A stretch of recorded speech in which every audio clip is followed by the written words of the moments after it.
once again, we halt a little bit of London's traffic to bring you Do Not Adjust Your Set, the magical mystery tour for toothache featuring Denise Coffey, Eric Idle, David Jason, Michael Palin, and Terry Jones.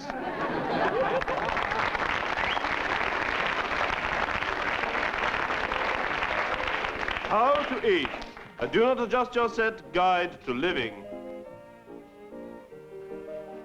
Good night. The lecture today in the series How to Live concerns the problem of eating. In eating, as in everything else, there is a right and a wrong way to set about it. So let us start at the beginning with the approach. Note the confident stride as the eater approaches the table. He pulls the chair out firmly and sits down. Wrong. This is the wrong approach. Let us try it again. He strides to the table, pulls the chair out smoothly, and sits down on the chair.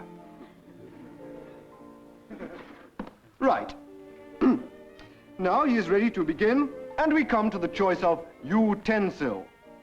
Arrayed before the eater is a wide variety of utensils, each with its own particular use. The choice of the correct utensil is made carefully and discreetly. And intelligently.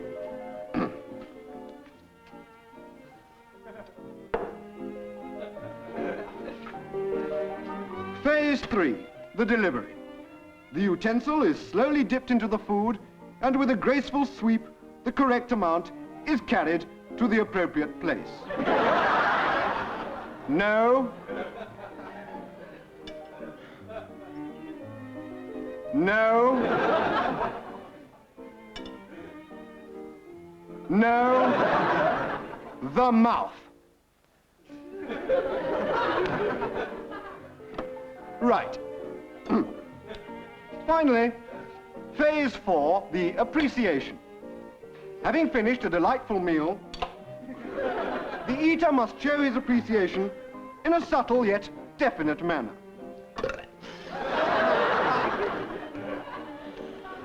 Wrong. The correct method is a slight pursing of the lips with the eyes upwards, a dab with the napkin, and a slight egregious smile. Well done. Finally, we have the problem of etiquette. This occurs when two or more are dining together. Which one would you like? The big one or the little one? That's very rude. Now, if I'd had first choice, I would have chosen the little one. You've got the little one. In this way, you have seen how it is possible to come to an understanding of food and how to deal with it. And next week, we shall be tackling the problems of foreign food.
Right-o, dear, I'll get it.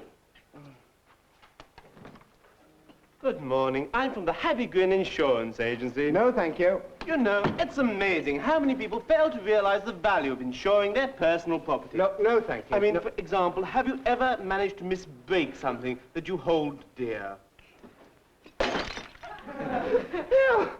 That vase cost me 100 quid. Oh, dear. And if only you'd been properly insured, you could have claimed it all back and more. Now, would you like to fill in the form? No, I don't want to, no. Oh, I think you ought to, you know. I mean, just supposing you were to drop your pocket watch, for example, and somebody was to break or tread on it. Or perhaps your wallet was to rip, for example, in a high wind. Now, that would be a disaster, wouldn't it? Oh, please. I don't need an insurance policy. Oh, but everybody needs an insurance policy.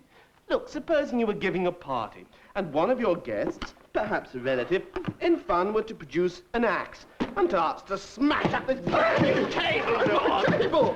Oh, no, please! Oh, my table! Or then, supposing your wife were accidentally to break this lovely china here by tipping up the cabinet. And then dropping the axe on it. And then you just imagine what would happen if somebody were to pour paint all over your carpet. It's a lovely carpet. Hey, oh, no, please! No. The television. Oh, no. The television. No. Supposing the television were to fuse. Oh, no. Oh! Well, what would you do then? Well, you'd claim it off your insurance, and you'd be quite right. You could claim quite a lot with that such thing. £100 for the vase, maybe 200 for the lovely china, and 100 for the carpet, and why not say 300 for the television? Really? Get a new colour set while you're at it. You'd be made if only you were properly insured. Oh, I am insured. Like to just sign it. You are. Oh, yes, with you. It's very good you've come round, actually.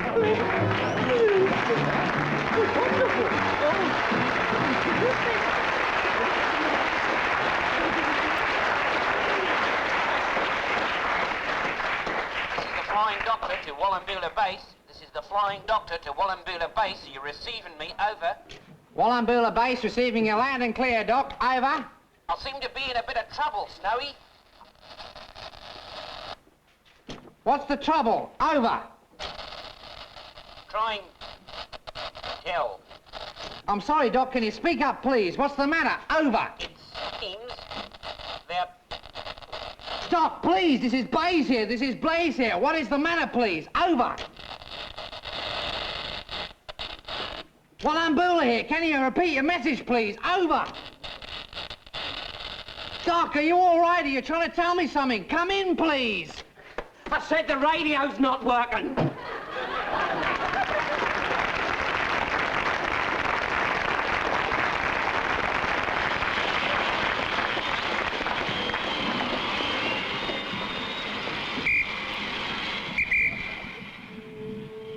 There once was a very famous man. On his famous horse he'd ride through the land.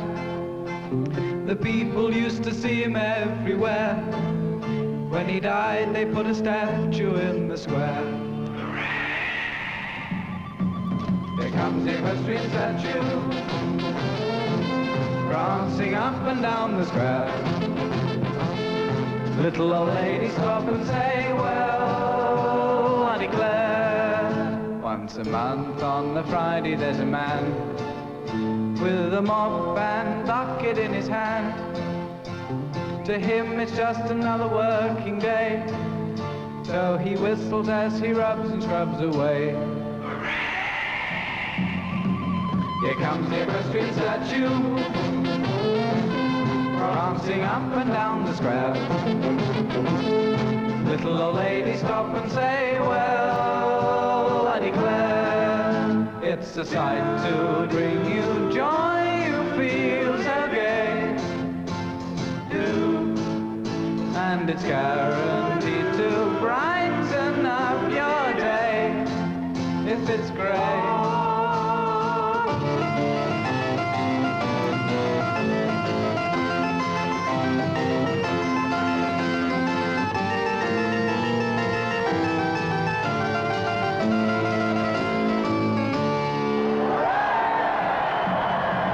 Here comes the equestrian statue, prancing up and down the square. Little old ladies stop and say, well, I declare, it's a sight to bring you joy, you feel so gay. it's guaranteed to brighten up your day if it's grey.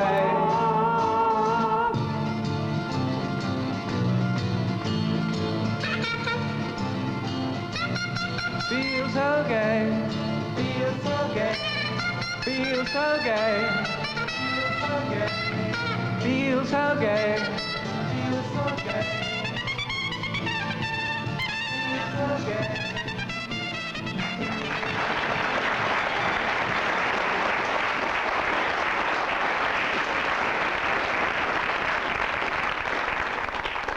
You've taken all your clothes off, Mr. Marshall? Did you want me to take off everything? Yes, everything, Mr. Marshall. Hurry up, please. Yes, shirt as well, eh? Yes, shirt, Mr. Marshall. Yes, right. Trousers? Yes, trousers. Do hurry up, please. Yes. Shoes and socks. Shoes and socks, Shoes Mr. and Marshall. socks, That's right. right. Trousers. Yes. Sit down, will you? Now then, what exactly did you want to see me about? Well, it's about my wife. She gets these headaches, you I see. see. Awfully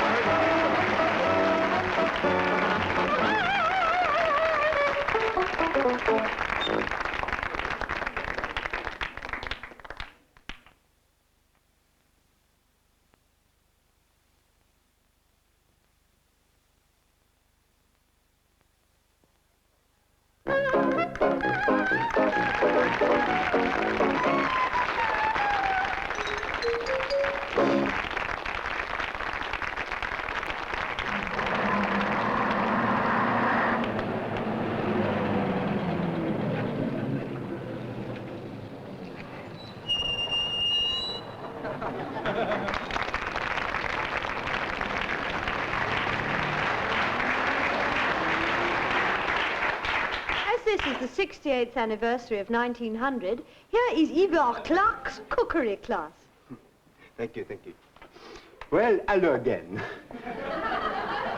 Last week I showed you how to make flambé de Saint-Pierre de Montpazier, a simple little dish that takes only a fortnight to prepare. Well, it's been marinating the hand-trodden champagne grape vat and kept constantly at body temperature by Daphne, whose body I've kept constantly in there. It's been marinating for 3 weeks now, so it should be just about ready. Ah, yes, and here it is. This is the little chap. Looks delicious, eh? And cuts wonderfully easily. Oh, oh, oh. I wish you could smell it. It's perfectly formed. The crystals in the middle here are beautifully tenderized. But now, for the big moment. Bon appetit.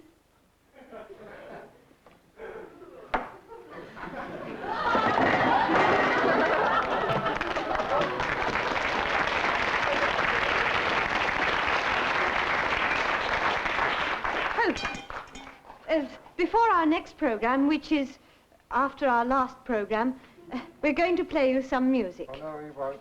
Oh, later, but not now. Now, in fact, we return to Ivor Clark's cookery class.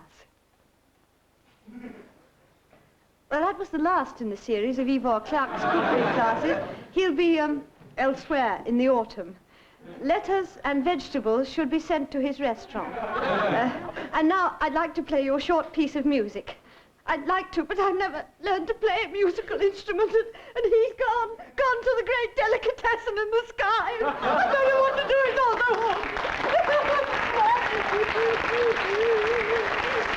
Help! Help! Help! Help! Help! Hello. Help! Excuse me, but you're famous, aren't you? Aren't you that fella on the television? Yes. I thought, yeah. Could you get me some help, please? Yeah, I thought it was you. I'll never forget the face. You got that show, haven't you? Comedy Capers. Comedy Capers. Comedy Capers, Yes. that's the one, that's the show. Yes. Terrible. well, it's a small world, isn't it? And you're, what's his name in it? You're that, what's his name? Mungo Studebaker. Ah, that's the one, you're right. You're him, Mungo Studebaker. My word, you're a lot uglier in real life, aren't you? Could you possibly get me some help, please, Mr. Oh, I'm terribly sorry. I haven't introduced myself, have I? My name is Rex. Hugh Rex. Have you heard of me? No. No. Because I'm in your trade, like in your business. I do a bit myself. I'm only an amateur. You know, look, I do song and dance. Right, listen to this. Funny things can be yours if you smile all the time and always lend a helping hand. That's all. Great. I tell gags too, you know. Have you heard this one? What were Caesar's last words? No, go on. What were Caesar's last words? Help. Oh, you've heard it. No, well, seriously though, Monk. You know, I hope you don't mind, like, but you see, we have a bet, like, at home when your show's on, and just between you and us, like, do you wear a wig? No. No, you don't. Are you sure? Oh. No, you don't, do you? Looks just like one. Could you fetch me some help, please? You're a funny one, you're a wag. Hey, what? Hold on. Yeah, I'll fetch me wife. Don't go away, will you? She'd love to meet you. Hey, Sheila! Sheila! What is it, Rob? Come up here, quick, it's a fella! That Mungo Studebaker who's on the television. Oh, get off, it never is. It is, look, there he is. And you'll never guess what? He don't wear a wig. Oh, is he ugly? I know, I've told him that. Oh, Told him. very ugly. Still, he's we've got to terrible. get a picture. All right, I'll get a picture. That's it. Now, you be careful you don't fall over, darling. Hey, Monk! Monk, could you come up a bit? Yeah, could you? That's right, now smile. Now smile, right? Cheese. Hold it. Cheese. Lovely, beautiful one. Hey, listen, would you mind signing this, please? For a little girl I know, she loves your show. Of Oh, course, she she's loves only, that show. That's she's young only young, Irene. you know. She doesn't really understand these things. Oh, Worry me. dear. It's not a wig, I know, is it? it looks like one. I told him that. It does. Would you get me some help, please? Yeah, don't shout. Charming, isn't it? Goes straight to some people's heads, doesn't it? Look at that, it's gone off without pencil. Honestly, some people.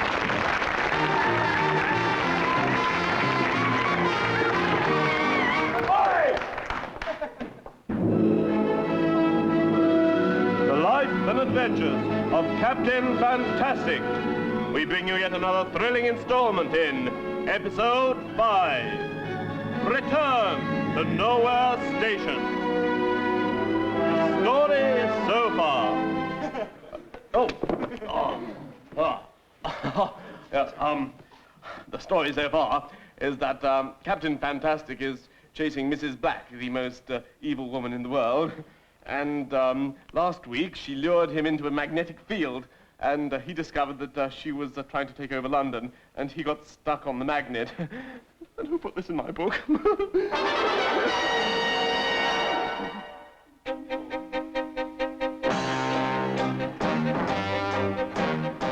This is Captain Fantastic speaking.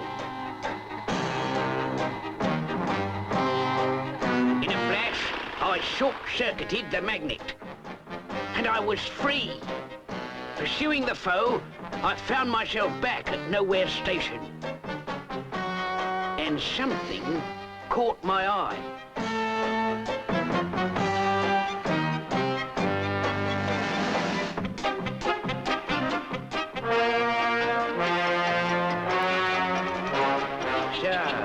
Mrs. Black thought she was safe, did she?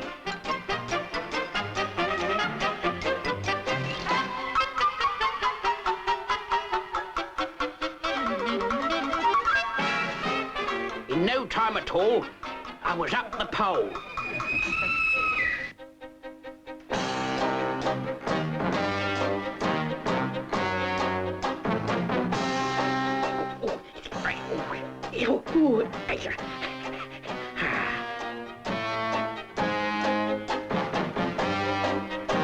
I crept up, determined to surprise her.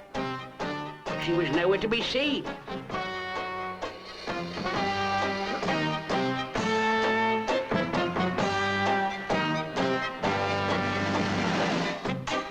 I sat down to think. This was all rather damping. Chimney cricket.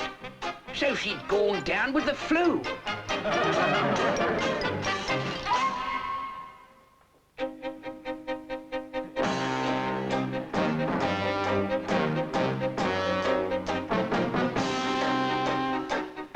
It was time for action.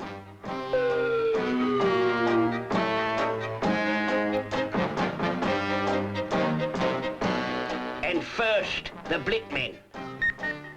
I instantly employed my anti-personnel manoeuvre number 42, stroke 536B.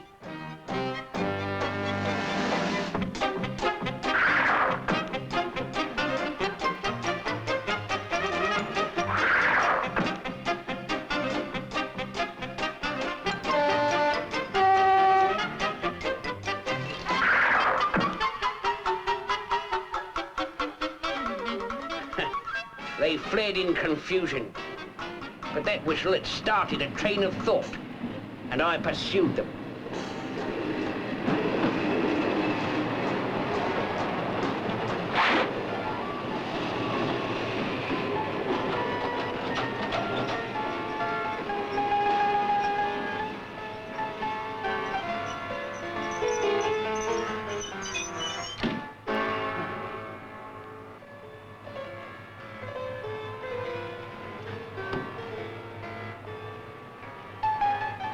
I could hardly believe my eyes when I saw them board a train which wasn't there. Was this part of her evil plan to seize control of the world? Where was she off to? The situation called for action.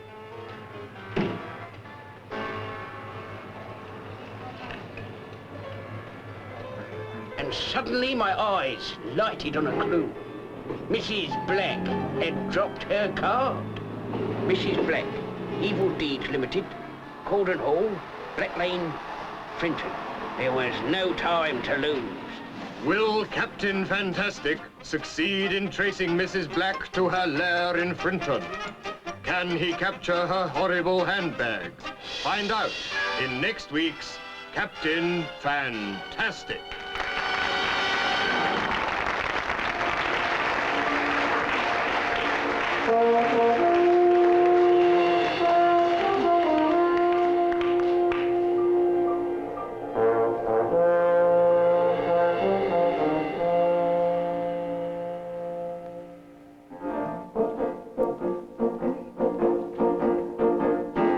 Captain bold and brave am I, a-sailing o'er the sea.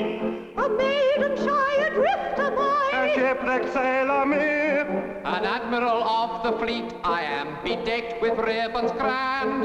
And I am Bob, the cabin boy. And we're the pirate band, we. Well, now we all know each other. How about a little drink, eh? Sandwiches in the next room, everybody.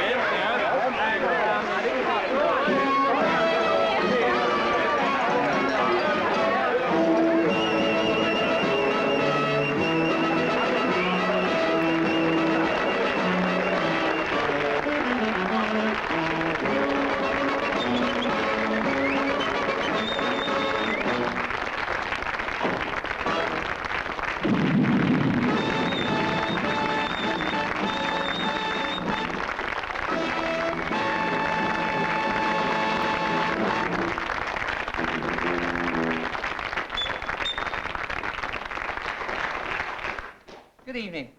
Tonight, I'd like to appeal to you. But instead, I'd like to finish the whole show on a personal note. Next week, I shall be here to finish the whole show on a personal chord. Oh, dear. Oh, I slipped up there, haven't I?